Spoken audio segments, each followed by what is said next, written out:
आप इस बात को माइंड में याद रखिएगा दोस्तों, अगर आपके यूपीएससी और पीसीएस के एग्जाम में ना सबसे ज़्यादा अगर किसी ज़्यादा सब्जेक्ट का वेटेज होता है ना, तो वो आपका होता है एनवायरनमेंट होता है, जो कि एक ज्योग्राफी का ही पार्ट है, ठीक है। और उसमें भी आपका लास्ट एनसीईआरटी का जो चैप्टर 16 है ना, जैव विविधता और इसका संरक्षण, ना जाने कितना बार इससे जो है आपके प्रीलिम्स और मेंस में पूछा गया है। इसीलिए यहाँ पर देखिए मैंने important for UPSC and PCS भी लिख दिया है, जो कि एनसीईआरटी का बहुत ज़्यादा इंपॉर्टेंट है और मैपिंग से और भी बहुत अच्छा। देखो मैं कभी भी आपको नोट्स प्रोवाइड करता हूं ना, या जो मैं आपको नोट्स पढ़ाता हूं, रिवीजन कराता हूं, मैं आपको प्रॉपर जो है डायग्राम और फ्लो चार्ट बेस्ड नोट्स जो है प्रोवाइड कराता हूं, ताकि आप मेंस में उसको अच्छे से लिख दे। जैसे कि आपको जैव विविधता पारिस्थितिकी की अगर भूमिका को पूछ दिया तो कितना अच्छा, आप देखो इतने कम शब्दों में ही अच्छा से बना करके लिख सकते हैं। फिर यहाँ आपको जैव विविधता के हास को देखो कितना अच्छा यहाँ पर मैपिंग और डायग्राम का यूज करके लिखा है, ताकि इनफैक्ट एक आपको तो मिले कि हाँ भाई थोड़ा सा एट्रैक्टिव हमारा आंसर लगे यूपीएससी या पीसीएस का एग्जाम हो, ठीक है। और ये तो आपको पता ही होगा, और मैं इसमें क्या ही बताऊं, आप देख लो जा करके। आप मैं तो क्या बताऊं, आप प्रीवियस ईयर पीवाईक्यू आप देख लो जा करके, आप पीवाईक्यू जा करके देखो, आपको सबसे ज़्यादा अगर यूपीएससी में किसी सब्जेक्ट से ज़्यादा क्वेश्चन को देखने को मिलेंगे तो वो एनवायरमेंट एंड इकोलॉजी उसमें आता है, ठीक है।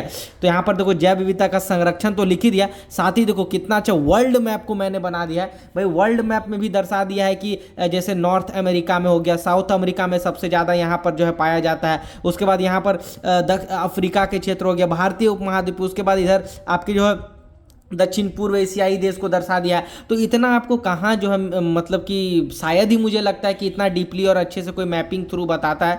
मतलब मुझे नहीं लगता कि इतना पेड क्लास में भी इतना अच्छा से आपको मतलब मुझे नहीं लगता है कि मिलता होगा, ठीक है। तो बहुत मेहनत लगी है इसको बनाने में, आप देख ही सकते हैं। तो आप प्लीज़ जो है चैनल को सब्सक्राइब कर लीजिएगा। तो चलिए इसको स्टार्ट करते हैं और इसको जो है हम रिविज़न करते हैं। बाकी इसके PDF के लिए हमारे टेलीग्राम ग्रुप में ऐड हो जाना।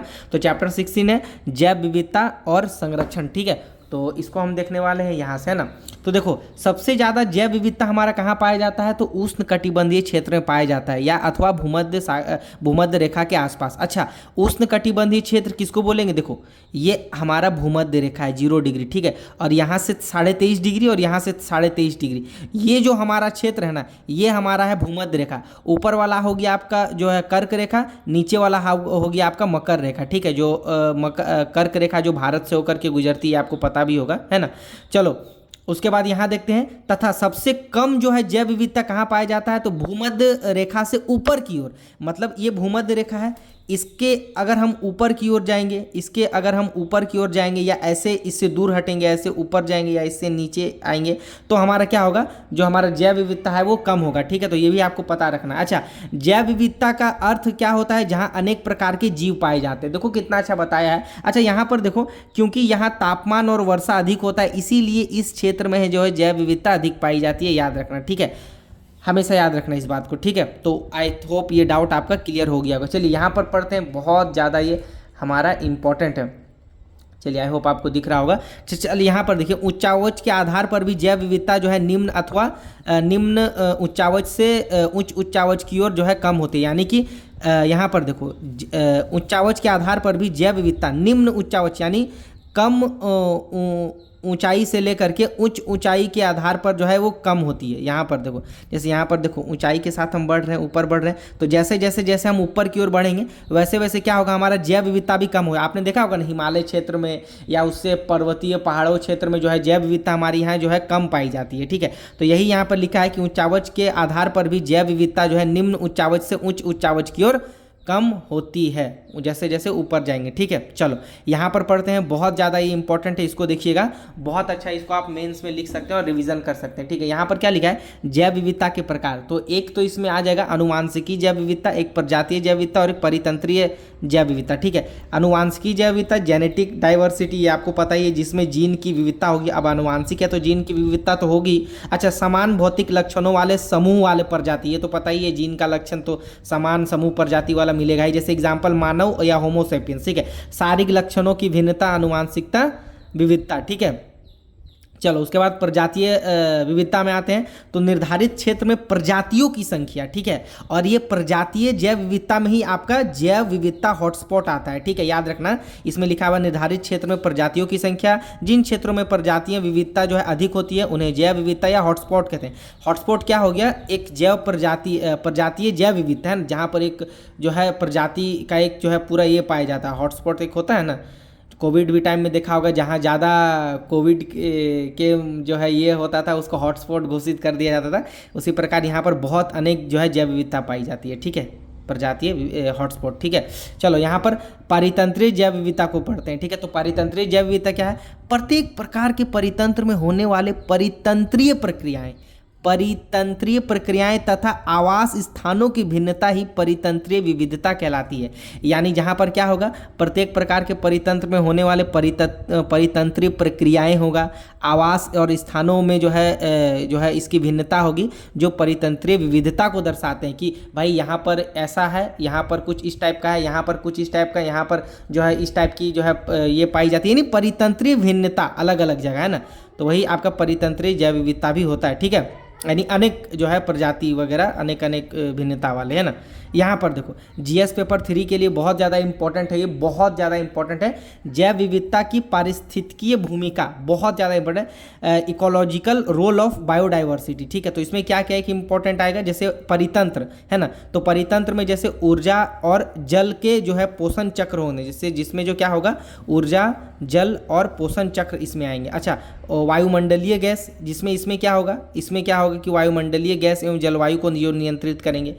और यहाँ उसके बाद क्या होगा, जितनी अधिक जैव विविधता होगी वहाँ प्रजातियों के लिए उतना ही प्रतिकूल स्थितियों में रहने की जो है व्यवस्था होगी। यानी अगर जैव विविधता ज़्यादा होगा तो अगर वहाँ पर कुछ ऐसा स्थिति भी आ गया कि वहाँ पर अगर प्रतिकूल प्रभाव, यानी उसका यदि थोड़ा जानवरों के अकॉर्डिंग अगर कुछ नहीं भी मिला तो उसमें जैव विविधता होगा तो वहाँ पर वो रह लेगा, ठीक है। यानी प्रतिकूल स्थितियों में रहने की संभावना भी बनी रहती है जितना अधिक जैव विविधता होगा, ठीक है, ये समझो आप, है ना।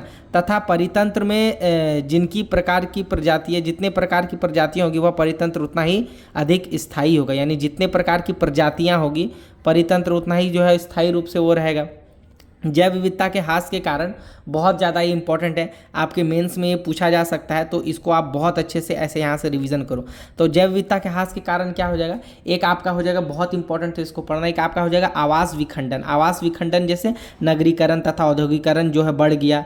अरे भाई, आवास विखंडन मतलब कि जानवरों का या पशु पक्षियों का आवास को हम तोड़ देते हैं, घर को विनाश कर देते हैं, तो क्या होगा, अगर जंगल को उसका घर तो जंगल ही है ना, तो साफ कर देंगे तो वहाँ पर क्या हो जाएगा, नगरीकरण हो जाएगा, औद्योगिकरण हो जाएगा। इससे जो है पशु और पक्षी जो है कृषि क्षेत्र तथा शहरों में आकर के बसने लगेंगे, और यहाँ पर क्या होगा, मानव और वन्य जीव संघर्ष होगा। तो कितना अच्छा टॉपिक इसको लिख सकते हैं। जैसे प्राकृतिक आपदाएं, जैसे बाढ़ इत्यादि आ जाता है तो उनका भी घर वगैरह ये से पर ये जो है थोड़ा समाप्त हो जाता है। जैसे विदेशी प्रजातियों का आगमन, अब विदेशी प्रजाति जैसे भारत आ जाते हैं, आगमन आ जाते हैं, तो क्या होता है कि जो या स्थानीय जो प्रजाति हैं उनको थोड़ा प्रॉब्लम होता है ना, थोड़ा संघर्ष हो जाता है। हानिकारक कीटनाशकों और प्रदूषण का प्रयोग हो जाता है। वन तथा संरक्षित क्षेत्रों पर अवैध शिकार वगैरह ये सब जो होता है, तो वहाँ से भी जो है बायोडाइवर्सिटी जो है हमारी थोड़ी बदलती है। जैसे अंग्रेजों द्वारा विदेशी से प्रजाति लाए गए, वही टॉपिक है यहाँ पर कि अंग्रेज जब आए थे तो यहाँ पर क्या हुआ था, ब्रिटिश द्वारा विदेशी प्रजाति यहाँ लाया गया था,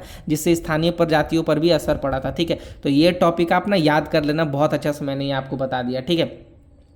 चलो यहाँ पर देखते हैं, बहुत इंपॉर्टेंट है ये जैव विविधता का संरक्षण, बहुत ज़्यादा इंपॉर्टेंट। और आप वो मतलब ना जाने कितना बार ध्यान है, आपने देखा होगा ना, चाहे आपका यूपी पीसीएस हो, बीपीएससी हो, सब जगह से ये क्वेश्चन पूछा गया है ना। तो पहले अगर संरक्षण करना है तो हमको सबसे पहले क्या करना पड़ेगा, पहले आवास संरक्षण करना पड़ेगा। सबसे पहले सतत और समावेशी विकास, बहुत इंपॉर्टेंट, इस लाइन को लिख दो, दूरगामी विकास है ना, जिसको है ना एकदम आगे तक भी, भविष्य के लिए भी है ना। अंतर्राष्ट्रीय प्रयास जिसमें पृथ्वी सम्मेलन और क्योटो सम्मेलन वगैरह किए गए। भारत सरकार द्वारा जैसे वन्य जीव संरक्षण अधिनियम 1972, इसमें जो है कई प्रकार के जीवों को जो है सूचीबद्ध किया गया, जिससे संरक्षण दिया।